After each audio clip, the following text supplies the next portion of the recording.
இன்னையோட இவன் என்கிட்ட வந்து ஒரு 2 வருஷம் ஆகுது. Helio my boy.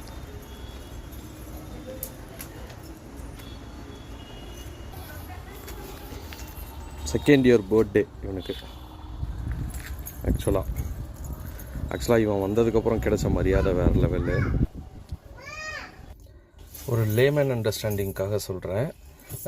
Car start பண்ணதும் மஸ்ட் ஃபாலோ பண்ண வேண்டிய சில விஷயங்கள் என்ன அப்படின்னா, இப்போ ஃபார் எக்ஸாம்பிள் இருங்க நான் ஸ்டார்ட் பண்ணுறேன்.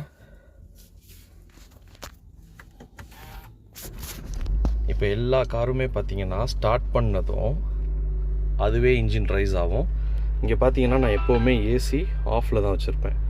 ஏன்னா இன்ஜின் ஆல்ரெடி வந்து லோடில் இருக்கும்.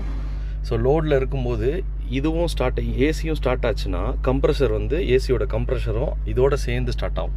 இப்போ இங்கே நீங்கள் பார்த்தீங்கன்னா ஆல்ரெடி 1500 RPMல இன்ஜின் ரன் ஆகிட்டு இருக்குது. ஏன்னா இன்ஜினுக்கு வந்து ஆயில் சர்க்குலேஷன் வந்து எல்லா பார்ட்ஸுக்கும் போகணும்.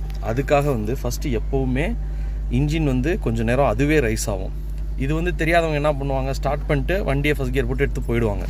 இது over the period of time it will spoil your parts. Life time வந்து குறையும். நம்ம பார்ட்ஸ் சின்ன சின்ன பார்ட்ஸோடைய லைஃப் டைம் வந்து குறையும். ஏன்னா ஆயிலே போயிருக்காது. இப்போ பார்த்தீங்கன்னா அதுவே கீழே இறங்கும். ஸோ இந்த மோடுக்கு வந்ததுக்கு அப்புறம் கீழே 1500லேருந்து உங்களுக்கு கீழே அதுவே ஆட்டோமேட்டிக்காக இறங்கினதுக்கு அப்புறம் தான் எப்போவுமே நம்ம கியர் போட்டு ஸ்டார்ட் பண்ணணும். அதுக்கப்புறம் தான் ஏசி ஆன் பண்ணணும். ஏசி ஆன் பண்ணதும் பார்த்தீங்கன்னா இன்ஜின் சைடு கம்ப்ரஸர் ஸ்டார்ட் ஆகும்.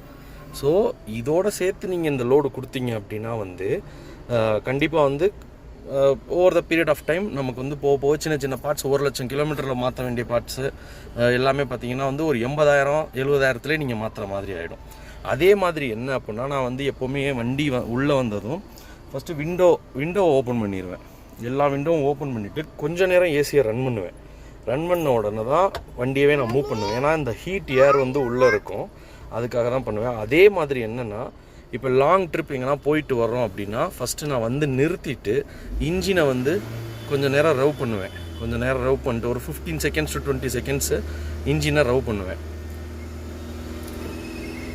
ஒரு 2000 RPM 2500 RPMல கொஞ்சம் நேரம் ரவ் பண்ணிவிட்டு அதுக்கப்புறம் ஏசியை ஆஃப் பண்ணிவிட்டு அதுக்கப்புறம் தான் இன்ஜினை ஷட் டவுன் பண்ணுவேன். ஸோ இதுதான் பார்த்தீங்கன்னா எப்போவுமே ப்ரொசீஜர். ஒரு லேமேன், இது வந்து கார் எந்தூசியாஸ்டிக்ஸ்க்கு எல்லாருக்கும் தெரியும், எப்படி பண்ணணும் எதுன்னு தெரியும். ஒரு லேமேன், ஒரு ஃபேமிலி மேன் வண்டி எடுத்துகிட்டு போகிறாருன்னா இதுதான் ஃபாலோ பண்ணணும். Drive responsibility.